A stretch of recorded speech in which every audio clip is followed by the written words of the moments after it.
पश्चिम बंगाल में राजनीति तेजी से करवट ले रही है। ममता की पार्टी टूट रही है, तोड़फोड़ मोदी जी की बीजेपी कर रही। इस पर हम तफसील से आगे बात करेंगे, लेकिन सबसे पहले आज मैं कुछ ऐसी घटनाओं का जिक्र करना चाहता हूं जो किसी भी सभ्य समाज का हिस्सा नहीं होनी चाहिए, लेकिन अफसोस ऐसा हो रहा है। अभी हाल ही में मुंबई की एक मेडिकल कॉलेज की ट्राइबल छात्रा सुसाइड कर लेती है, क्योंकि उसके साथ मेडिकल कॉलेज के ही सीनियर रेजिडेंट डॉक्टर्स भेदभाव करते हैं, उसे इतना परेशान कर देते हैं कि पायल ताडवी अपनी ही जान लेने पर मजबूर हो जाती है। दूसरी घटना आगरा की है, जहां मासूम और नाबालिग बच्चों को उपहार में हिंसा के हथियार बांटे जाते हैं। नमस्कार, मैं हूं आपका न्यूज़बाज प्रभात शुंगलू। इससे पहले कि मैं आगे बढ़ूं, आपकी नज़र दो शेर जो शायद आपको आगे मेरे इस शो को समझने में मदद करें। पहला शेर माजिद देवबंदी साहब का है। लिखते हैं, जिसके किरदार पे शैतान भी शर्मिंदा हैं, वो भी आए हैं यहाँ करने नसीहत हमको। दूसरा शेर हकीम मंजूर साहब का है। वो लिखते हैं, शहर के आईन में ये मत भी लिखी जाएगी, जिंदा रहना है तो कातिल की सिफारिश चाहिए।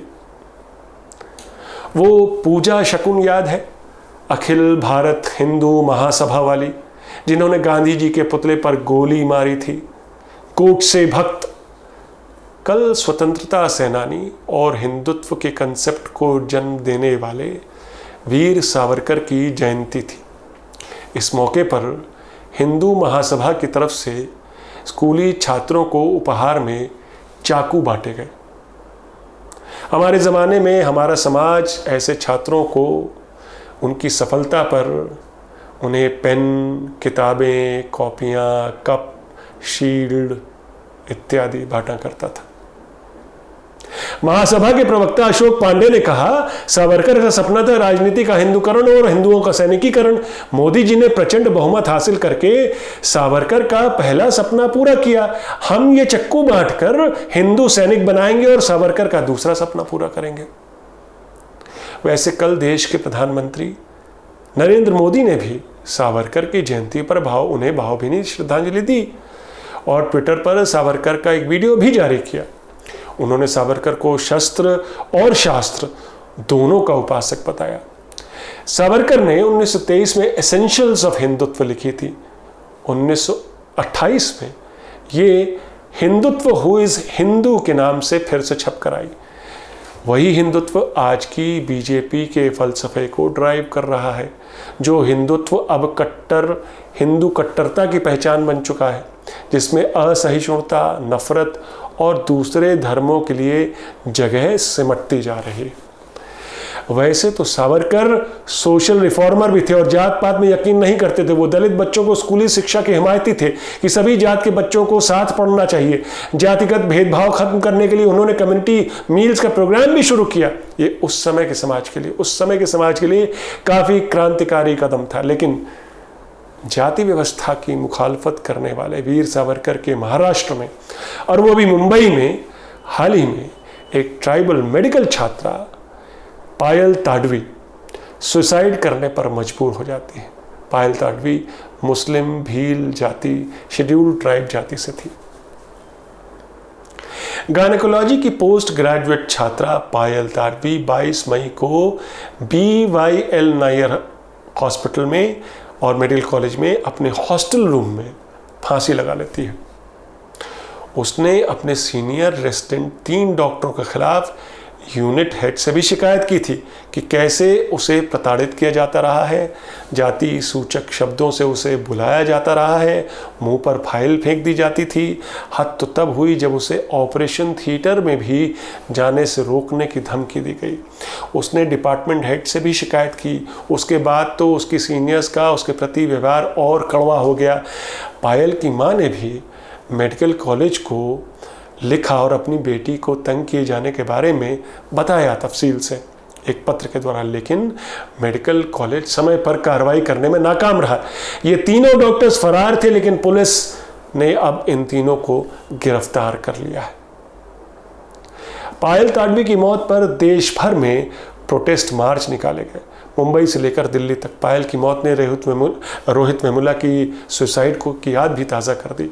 हैदराबाद यूनिवर्सिटी से पीएचडी छात्र रोहित ने जनवरी 2016 में आत्महत्या कर ली थी। एबीवीपी छात्रों के साथ रोहित के जो अंबेडकर स्टूडेंट्स एसोसिएशन का झगड़ा था वो इस कदर बढ़ा कि मामले ने राजनीतिक रंग पकड़ा। बीजेपी सांसद बंडारू दत्तात्रेय से लेकर मानव संसाधन मंत्री स्मृति ईरानी भी इसमें कूद पड़े। रोहित को हॉस्टल से बेदखल कर दिया गया, जिसके बाद उसने आत्महत्या कर ली।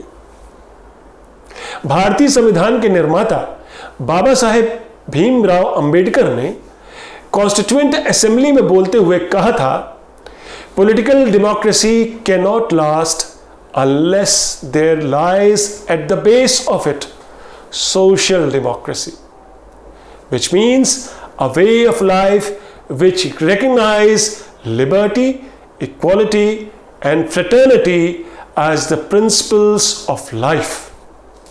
यानी राजनीतिक लोकतंत्र सामाजिक लोकतंत्र के बिना नहीं चल सकता, नहीं फल फूल सकता। सामाजिक लोकतंत्र यानी जो देश में समानता, स्वतंत्रता और भाईचारे को ही जिंदगी का फलसफा माने,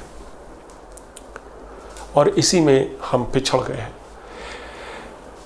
पायल ताडवी और रोहित वेमुला की जो आत्महत्या है वो हमें पूरी तरह से झकझोर के रख देती हैं और सवाल खड़े करती हैं कि क्या हम सामाजिक लोकतंत्र में विश्वास कर पाए हैं।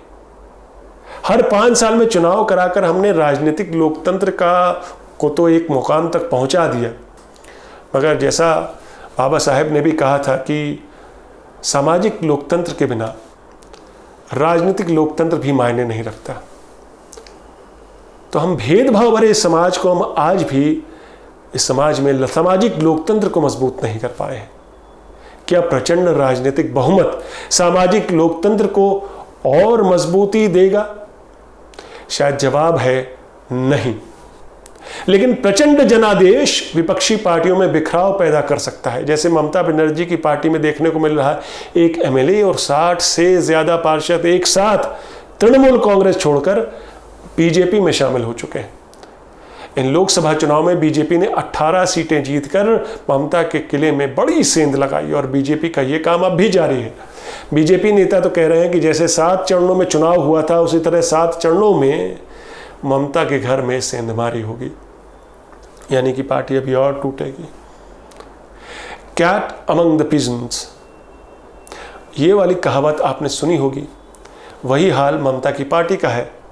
कुनबा बिखरने का खतरा मंडरा रहा है, इसलिए ममता ने तुरंत फुरत मंत्रिमंडल में भी फेरबदल किया।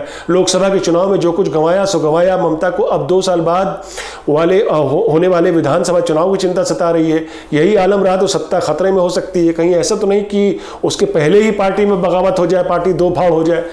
लोकसभा चुनाव के बाद ममता ऐसे मोड़ पर खड़ी हैं जहां एक गलत कदम अब उनकी अब तक की कमाई सत्ता की पूंजी को उनसे ही बेदखल कर सकता है। प्रधानमंत्री मोदी के शपथ ग्रहण समारोह में शरीक होने का न्योता ममता बनर्जी को भी पहुंचा है। पहले सुनने में आया कि ममता बनर्जी जाएंगी, लेकिन अब नहीं जा रही हैं। उनकी नई नाराजगी का कारण है बीजेपी ने पश्चिम बंगाल में राजनीतिक हत्याओं में मारे गए लोगों के परिवारों को भी शपथ ग्रहण में बुलाया है। ममता का कहना है कि बीजेपी झूठा प्रचार कर रही है, राज्य में कोई राजनीतिक हत्या नहीं हुई है। इसलिए उन्होंने ट्वीट किया ममता बनर्जी ने और बताया कि अब वो दिल्ली नहीं आ रही हैं और इस कारण से नहीं आ रही हैं। पश्चिम बंगाल और दिल्ली के बीच पहले भी तलवारें खींची हुई थी। फिलहाल कोई भी पक्ष ये तलवार वापस मयान में डालने के पक्ष में तो कतई नहीं दिखता। आज की न्यूज़बाजी इतनी ही, फिर मिलेंगे एक नई न्यूज़बाजी के साथ। तब तक के लिए नमस्कार।